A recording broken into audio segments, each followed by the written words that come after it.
What we're going to make today is Shakshuka, which I probably am horribly butchering the spelling.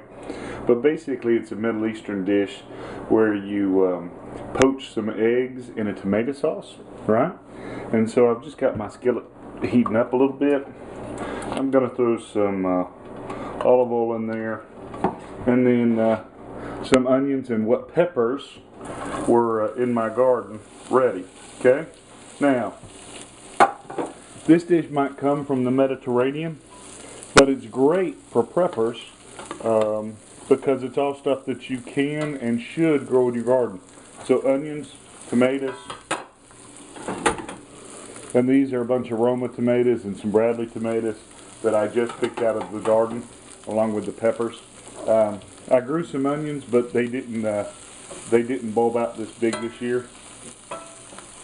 I don't have real good luck with that, but you ought to learn how, and you ought to try to grow it.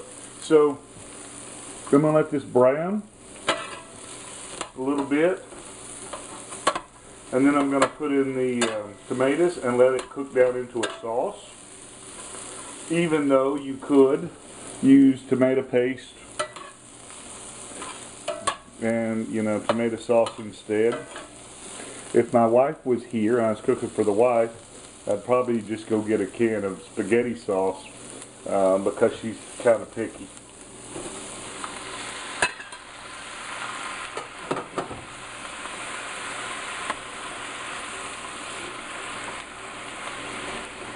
We're just going to let this cook down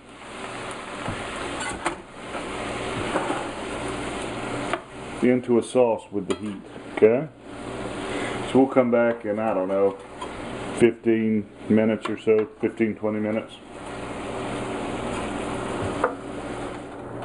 Alright, so it didn't take very long for this to start reducing down into a sauce or turning into a sauce, and I've let it evaporate just a little bit, thicken up a little bit.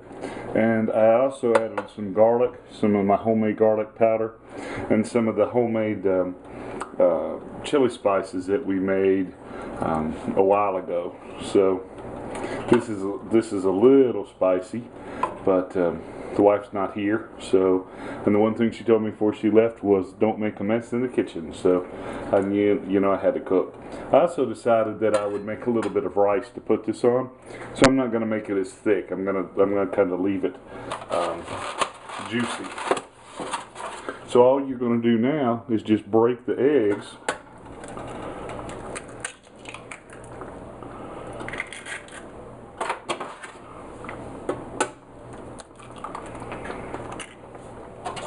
And let the eggs cook. Oop, that was no good.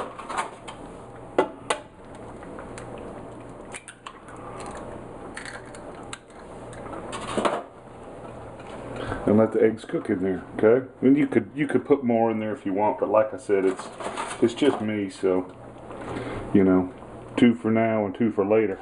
And I'm gonna leave them a little runny, but if you want them more set, you can just put the top on here and let it simmer another 10 or 15 minutes, okay?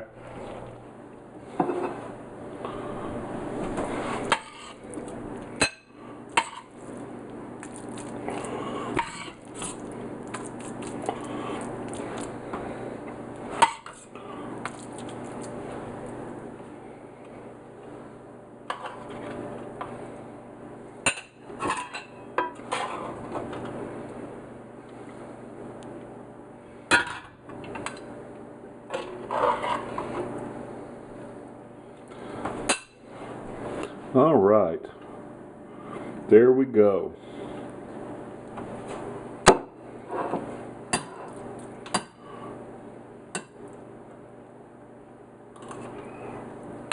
Good go. Not only is it pretty good, but it's easy and cheap, and everything that it takes to make it, you should be able to grow or produce in your own homestead or whatever. So I hope this is useful to you, and until next time, you can catch us online, www.tandgun.com.